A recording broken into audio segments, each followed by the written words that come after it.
जय हिंद दोस्तों, आप सभी का स्वागत है आपके अपने यूट्यूब चैनल जैकपुर पे। तो दोस्तों क्लास 11th पॉलिटिकल साइंस का जो है आज इससे पहले हमने जो 3 चैप्टर कर लिया और आज जो है चौथा चैप्टर करने वाले हैं।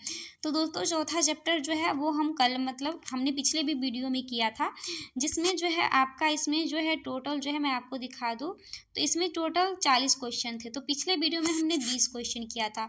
तो आज के इस वीडियो में हम 21 नंबर क्वेश्चन से करने वाले हैं। तो दोस्तों ये सारे क्वेश्चन आपके एग्जाम के पॉइंट ऑफ व्यू से बहुत इंपॉर्टेंट है, तो पूरा देखिएगा क्योंकि सारे क्वेश्चन इंपॉर्टेंट है। तो चलिए वीडियो को स्टार्ट करते हैं। पहला क्वेश्चन है, जनता और सरकार के बीच कड़ी का कार्य कौन करता है? ऑप्शन है संसद, बी न्यायपालिका, सी सरकारी अधिकारी, डी इनमें से कोई नहीं। तो जनता और सरकार के बीच कड़ी का कार्य जो करते हैं वो करते हैं सरकारी अधिकारी। Option C is the correct answer हो जाएगा। जनता और सरकार के बीच कड़ी का कार्य कौन करता है? तो सरकारी अधिकारी।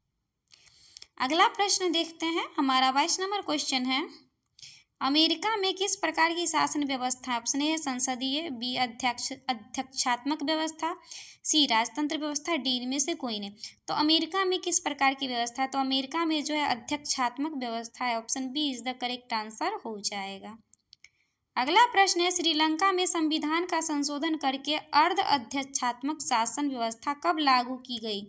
ऑप्शन ए है 1978, option B 1980, option C 1983, option D 1985। Sri Lanka में संविधान का संशोधन करके अर्ध अध्यक्षात्मक व्यवस्था जो है 1978 में लागू किया गया था। तो option A is the correct answer हो जाएगा। अगला प्रश्न है, संसद का सदस्य हुए बिना यदि कोई व्यक्ति मंत्री बन जाता है तो उससे कितने महीने के भीतर ही संसद के सदस्य के रूप में निर्वाचित होना पड़ता है? ऑप्शन ए है 12 महीना, बी 18 महीना, सी 6 महीना, डी 24 महीना। तो कोई व्यक्ति संसद के बिना सदस्य बने हुए अगर मंत्री बन जाता है तो उसे 6 महीने के भीतर जो है वो संसद का सदस्य निर्वाचित होना पड़ता है, नहीं तो उसके मंत्री पद से जो है वो हटा दिया जाता है। अगला प्रश्न है, राज्य मंत्रिपरिषद में सदस्यों की संख्या कितनी होनी चाहिए? तो राज्य में मंत्री परिषद में जो है सदस्यों की संख्या जो है वो विधानसभा की कुल सदस्यों की संख्या के 15% से अधिक नहीं होनी चाहिए। Option A is the correct answer हो जाएगा। अगला प्रश्न देखते हैं 26 नंबर, भारत में राष्ट्रपति का चुनाव कितने वर्षों के लिए किया जाता है? 5 वर्ष, 6 वर्ष, 10 वर्ष या 7 वर्ष? तो सभी को पता होगा भारत में राष्ट्रपति का चुनाव कितने वर्षों के लिए होता है? तो 5 वर्षों के लिए। Option A is the correct answer हो जाएगा। अगला प्रश्न है, इटली में किस प्रकार के शासन व्यवस्था पाई जाती है? ऑप्शन ए है अध्यक्षात्मक शासन व्यवस्था, बी संसदीय शासन व्यवस्था, सी राजतंत्र शासन व्यवस्था, डी अर्ध अध्यक्षात्मक शासन व्यवस्था। तो इटली में किस प्रकार की व्यवस्था पाई जाती है? तो इटली में जो है संसदीय शासन व्यवस्था पाई जाती है। Option B is the correct answer हो जाएगा। अगला प्रश्न है, रूस में अर्ध अध्यक्षात्मक शासन व्यवस्था पाई जाती है जिसमें देश का प्रधान होता है राष्ट्रपति, बी उपराष्ट्रपति, सी प्रधानमंत्री। जैसे अपने लोगों का वास्तविक प्रधानमंत्री होता है, लेकिन रशिया में कौन होते हैं? राष्ट्रपति। तो 28 का ए इज द करेक्ट आंसर हो जाएगा। अगला प्रश्न है 29 नंबर, अध्यक्षात्मक शासन व्यवस्था में देश और सरकार का प्रधान कौन होता है? प्रधानमंत्री, उपराष्ट्रपति, राष्ट्रपति, लोकसभा अध्यक्ष। तो अमेरिका क्या है? अध्यक्षात्मक शासन व्यवस्था। और वहाँ देश का सरकार का प्रधान कौन होता है? तो वो होता है राष्ट्रपति। तो option C is the correct answer हो जाएगा। अगला प्रश्न है, अर्ध अध्यक्षात्मक शासन व्यवस्था किन किन देशों में पाई जाती है? ऑप्शन ए है रूस, बी फ्रांस, सी श्रीलंका, डी इनमें से सभी। तो इसका आंसर हो जाएगा डी इनमें से सभी। रूस, फ्रांस और श्रीलंका सभी जगह जो है अर्ध अध्यक्षात्मक शासन व्यवस्था है। अगला प्रश्न है, भारत में देश का औपचारिक प्रधान कौन है? प्रधानमंत्री, उपराष्ट्रपति, राष्ट्रपति, इनमें से कोई नहीं। तो वास्तविक प्रधान प्रधानमंत्री है और औपचारिक जो है तो वो राष्ट्रपति होते। तो 31 का सी इज द करेक्ट आंसर हो जाएगा। अगला प्रश्न है, भारत में राज्य के शासन में केंद्र का प्रतिनिधि किसे कहा गया है? ऑप्शन ए है मुख्यमंत्री, बी राज्यपाल, सी उच्च न्यायालय, डी विधानसभा। तो भारत में राज्य के शासन में केंद्र का प्रतिनिधि राज्यपाल को कहा गया है। तो option B is the correct answer हो जाएगा, राज्यपाल। अगला प्रश्न है, राष्ट्रपति को सहायता और सलाह देने के लिए एक मंत्री परिषद होती है जिसका प्रधान कौन होता है? राज्यपाल, उपराष्ट्रपति, प्रधानमंत्री या रक्षा मंत्री। तो राष्ट्रपति को सहायता और सलाह देने के लिए एक मंत्री परिषद होती है जिसका प्रधान प्रधानमंत्री होते हैं।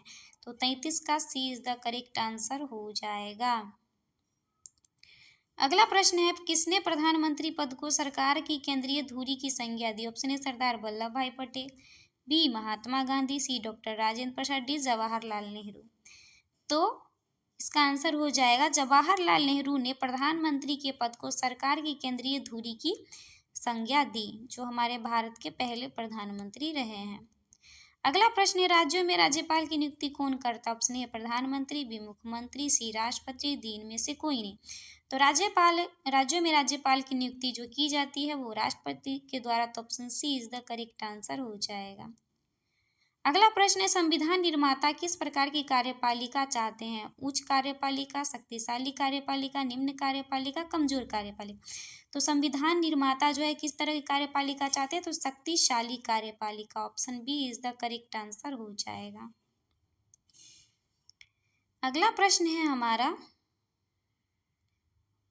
लोकसभा में किसी भी दल के पास बहुमत न होने की स्थिति में विभिन्न राजनीतिक दल क्या करते? तो लोकसभा में किसी भी दल के पास बहुमत न होने की स्थिति में विभिन्न राजनीतिक दल जो है वो एक गठबंधन बनाते हैं जिसके पास सदन में बहुमत होता है। तो option A is the correct answer हो जाएगा।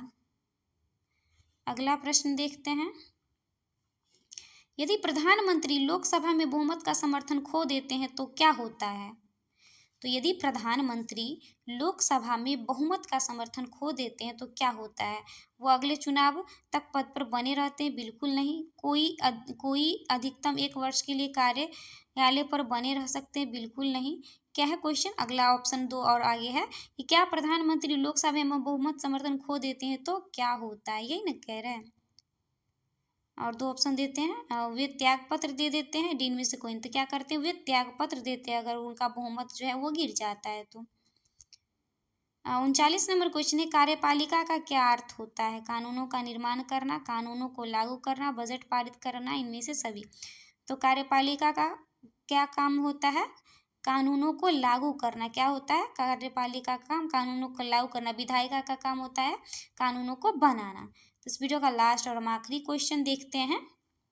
40 नंबर क्वेश्चन है कि राष्ट्रपति की शक्तियाँ कौन कौन सी होती हैं? ऑप्शन ए है कार्यकारी शक्तियाँ, ऑप्शन बी है विधायी शक्तियाँ, ऑप्शन सी कानूनी शक्ति, ऑप्शन डी इनमें से सभी। तो राष्ट्रपति की ये तीनों शक्तियाँ हैं, कार्यकारी, विधायिका और कानूनी। तो दोस्तों आई होप वीडियो पसंद आएगा तो प्लीज़ वीडियो को लाइक करके चैनल को सब्सक्राइब जरूर कर लीजिएगा। Thanks for watching the video.